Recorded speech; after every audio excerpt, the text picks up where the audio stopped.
ये सारी चीजें सिर्फ उन लोगों के लिए महत्वपूर्ण हैं जो लगातार कोशिश कर रहे हैं कि अपने जीवन को बेहतर कैसे करें, थोड़ा और बेहतर काम कैसे करें, जीवन के दूसरे आयाम को कैसे खोलें। अगर ऐसी चिंताएं हैं, फिर आप इस मशीन में किस तरह का भोजन या ईंधन डालते हैं, ये बहुत बहुत महत्वपूर्ण है। योगिक संस्कृति में हम भोजन को 3 वर्गों में बांटते हैं: पॉजिटिव प्राणिक भोजन, नेगेटिव प्राणिक भोजन और जीरो प्राणिक भोजन। पॉजिटिव प्राण का मतलब है कि जब आप उसे खाते हैं तो वो शरीर में एक तरह की प्राणिक ऊर्जा लाता है। नेगेटिव प्राण शरीर से ऊर्जा निकाल लेता है। जीरो न देता है न लेता है, उसे बस स्वाद और आलस के लिए खाया जाता है। तो If you eat positive pranic food, energy will reverberate in a dynamic way. अगर आप पॉजिटिव प्राणिक भोजन खाते हैं तो ऊर्जा सक्रिय रूप से स्पंदित होगी। खासकर कुछ चीजें जो बहुत ज्यादा पॉजिटिव हैं, उनमें से एक है सफेद कद्दू। सफेद कद्दू बहुत ज्यादा पॉजिटिव है। आप मेरे ख्याल से इन दिनों आप सिर्फ उसे अपने घर के सामने लटकाते हैं या सड़क के 3 कोनों पर तोड़कर भैंस को दे देते हैं, लेकिन आप उसे नहीं खाते। नहीं, इसे खाना चाहिए क्योंकि इस सब्जी में इतनी ज्यादा प्राणिक ऊर्जा होती है। आप उसे अपने घर के सामने लटकाते हैं ताकि वहां अच्छी ऊर्जा हो, लेकिन अगर उसमें इतनी ज्यादा ऊर्जा है तो क्या उसे अपने अंदर डालना अच्छा नहीं होगा?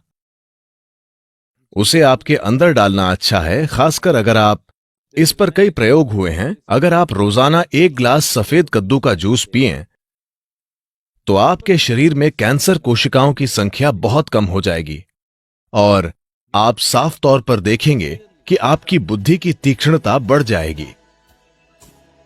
खासकर बच्चों को सफेद कद्दू का जूस जरूर पीना चाहिए। रोज सफेद कद्दू खाने से आप साफ साफ देखेंगे कि आपका दिमाग बहुत स्पष्ट और तेज हो गया है। कुछ हफ्तों तक सफेद कद्दू का सेवन करने से ही यह दिखने लगेगा। आप देखेंगे कि सुबह आप कॉफी पीते हैं, वो आपको चिड़चिड़ाहट के साथ ऊर्जा देता है। आप 1 गिलास सफेद कद्दू का जूस पिएं, वो आपको जबरदस्त ऊर्जा देगा। साथ ही वो आपको बहुत बहुत शांत भी रखता है। आप उसे जितना पी सकें उतना पीना चाहिए। लेकिन वे लोग जिन्हें अस्थमा है, जिन्हें आसानी से सर्दी खांसी हो जाती है, ऐसे लोग अगर सफेद कद्दू का जूस पिएंगे तो आपको तुरंत सर्दी हो जाएगी, क्योंकि ये शरीर को ठंडा करता है। अगर ऐसी समस्या है तो ऐसे लोगों को हमेशा सफेद कद्दू के जूस में थोड़ा सा शहद या काली मिर्च डालकर पीना चाहिए। ये सफेद कद्दू के ठंडक लाने वाले असर को कुछ हद तक कम कर देगा। जब हम जिंदा रहने के लिए खाते थे तो हमें जो मिलता था हम खा लेते थे। अब जबकि हम चुन सकते हैं, हमें वो चुनना है जो शरीर के लिए सबसे अच्छा है। अगर हम इस तरह नहीं चुनते तो हम किसी तरह जीकर चले जाएंगे। ये सारी चीजें सिर्फ उन लोगों के लिए महत्वपूर्ण हैं जो लगातार कोशिश कर रहे हैं कि अपने जीवन को बेहतर कैसे करें, थोड़ा और बेहतर काम कैसे करें, जीवन के दूसरे आयाम को कैसे खोलें।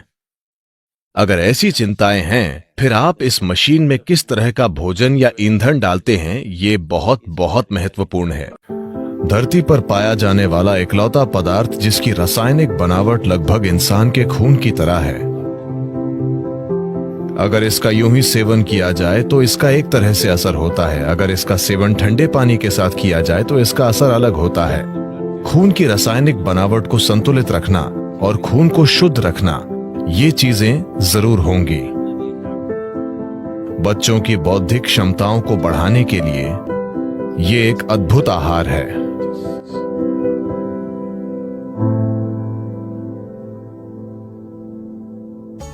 शहद उन सबसे अच्छी चीजों में से एक है जिनका आप सेवन कर सकते हैं। मानसिक स्थिरता, शारीरिक खुशहाली, जीवन शक्ति, इन सभी चीजों को काफी हद तक बढ़ाया जा सकता है सिर्फ रोजाना शहद के सेवन से।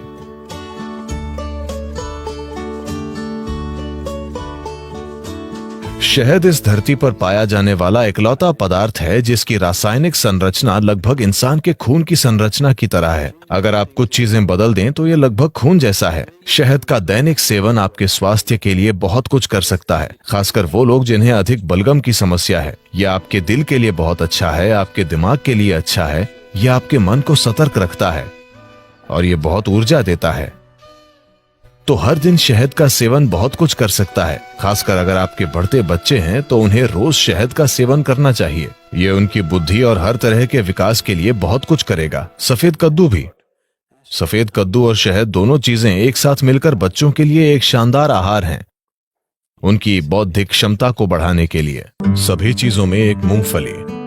मैं मूंगफली के बारे में विशेष रूप से उत्साहित हूं क्योंकि मेरे जीवन में एक दौर था जब मैंने सिर्फ मूंगफली और केले पर जीवन बिताया, बस इतना ही।